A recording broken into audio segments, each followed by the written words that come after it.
Le deuxième jour du procès de Cédric Jubilard a été consacré à la personnalité de Delphine et au premier témoignage des gendarmes. Les proches de Delphine ont dressé le portrait d'une femme discrète, attentionnée, parfois effacée face au caractère de son mari. Son frère, sa sœur et d'autres membres de la famille ont décrit une femme qui, malgré les tensions dans le couple, restait tournée vers ses enfants et son métier. À la barre, plusieurs gendarmes revenus sur la soirée du 15 au 16 décembre 2020 ont témoigné. Ils se souviennent d'un Cédric Jubilard calme à leur arrivée, les guidant dans la maison.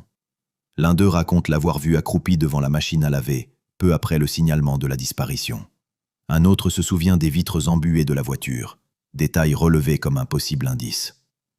Certains éléments matériels restent flous, notamment ce fameux fourgon blanc signalé dans le quartier, mais que les gendarmes disent ne pas avoir remarqué. L'audience a également été marquée par la voix des enfants. Louis, le fils aîné, convaincu que son père est responsable. Sa petite sœur, au contraire, garde l'espoir que sa mère soit encore en vie. La défense, elle, continue de souligner que les premiers intervenants ne soupçonnaient pas immédiatement Cédric Jubilard, insistant sur son calme apparent. Les parties civiles, de leur côté, rappellent que cet aplomb peut être interprété autrement.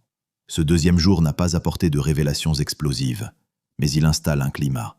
Un procès où la personnalité des protagonistes, leurs gestes et leurs paroles, sont décortiqués à la loupe.